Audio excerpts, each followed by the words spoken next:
না আরব বলো এবার। হ্যালো গাইস, ঈদ মুবারক। এ আমার মেহেন্দি সে কে দিয়ে দিচ্ছে বলো? প্রেমা আপু। প্রেমা বলো এবার। আরে আমার জান কবজ হয়ে যাচ্ছে। নিজেরটাই দেখি না। এখন আয়নার দিকে ঘুরাও, আয়নার ঘুরে ঘুরে ফেলো। আমিন বলো। ঈদ মুবারক বলো। ঈদ মুবারক। হ্যাঁ, মুবারক। মুবারক। তুমি মেহেদি দিয়েছো রে, দেখাও। কালার তো হইলো না। এবার ঘুরাও। ভিডিও ক্যামেরা শেষ। আসসালামু আলাইকুম, সবাইকে ঈদ মোবারক। তো আজকে জানি সবাই অনেক ব্যস্ত ছিলেন, তা আমরাও অনেক ব্যস্ত ছিলাম।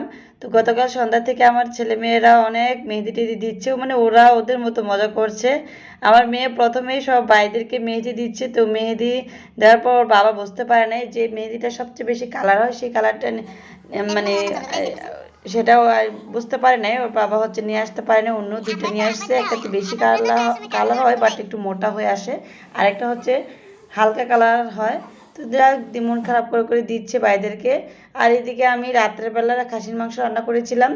আর যেহেতু সকালবেলার জন্য গরুর মাংসটা রাত্রেবেলায় কষিয়ে রেখেছি, যেহেতু ফ্রিজের মাংস ছিল, একটু কষানো হলে ভালো থাকে।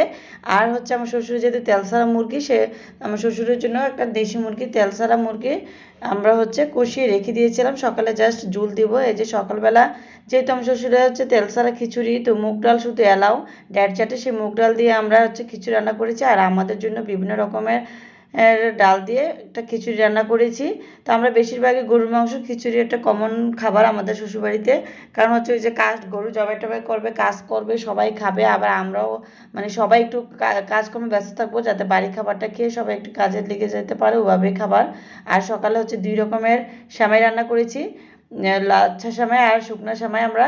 আর হচ্ছে গতকাল সন্ধ্যায় হচ্ছে আমরা যেহেতু ফুচকাটা চটপটি সবসময় রাখি ঈদের দিন। আর গতকাল যেহেতু আমার দেওর আর আমার শাশুড়ি হচ্ছে রোজা ছিল, সেই জন্য আম্মা বললো যে আজকেই চটপটিটা করে ফেলো, সবাই চটপটিতে সন্ধ্যা নাস্তা খাবে, সেই জন্য আজকে সকালে আর ঝামেলা হয় না। আমরা গতকাল সন্ধ্যায় হচ্ছে এই চটপটি নাস্তা করে ফেলছিলাম। রাত্রেবেলা খাসি মাংস, যেহেতু আমরা বাসায় থাকি না, সবাই আমরা একসাথে হয়েছি। আসলে ফ্রিজে যা যা রেখেছে আমার শাশুড়ি গুপ্তধন, সব কিছু নামানামাই দিচ্ছে যে এগুলো এগুলো রান্না করবা, এগুলো এগুলো খাবা।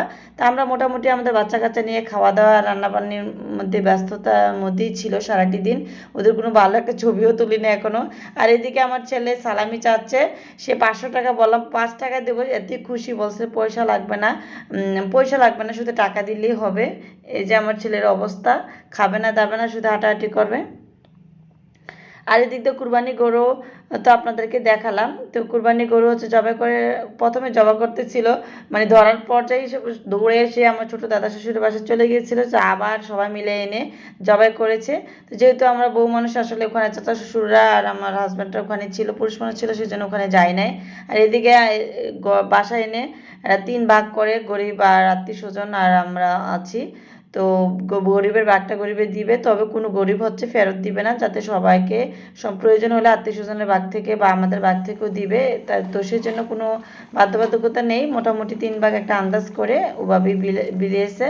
আর এদিকে মোটামুটি ফ্রিজে গোছানোর থেকে শুরু করে, আর আমার শাশুড়ি হেল্পিং হ্যান্ড যে ছিল, সে আর আমার শাশুড়ি সব কিছু মিলে আমরা হচ্ছে গরম পানি করে করে দিয়েছি। বুড়িটা এবার অবশ্য বুড়ি আর ধরা লাগে নাই, ওভাবেই বুড়ি পরিষ্কার করে ফেলছে শর্টকাটে, হালকা করে মোটামুটি পরিষ্কার করে রেখে দিয়েছি ডিপ ফ্রিজে। আর সবগুলা মাংস টাংস গুছিয়ে আমরা হচ্ছে প্যাকিং ট্যাকিং করে, তাছাড়া মগজটা হচ্ছে সিদ্ধ করে রেখেছি, সকালে হচ্ছে কালকে সকালে ভুনে ইনটেক মানে তার তাজা থাকতে খেয়ে ফেলবো, যাতে করে টেস্ট ভালো পাওয়া যায়। সবাই যেহেতু আমরা আছি এখানে, তা আমরা সবাই থাকলে আসলে রান্নাবাড়ি নিয়ে আমরা ব্যস্ত থাকি, তেমন ভিডিও করা মানে থাকে না। আর রান্নাঘরে যেহেতু আলু বেশি তেমন নাই, মানে আমার দেবর হচ্ছে প্রায় 8 থেকে 10 কেজি মাংস একসাথে হচ্ছে ম্যারিনেট করে দিয়েছিল। তো আমরা দুজনে মিলে ম্যারিনেট করে বসিয়ে দিলাম, একটু পরপর যে যে যখন সময় পাইছি সেই মানে নাড়া দিছি।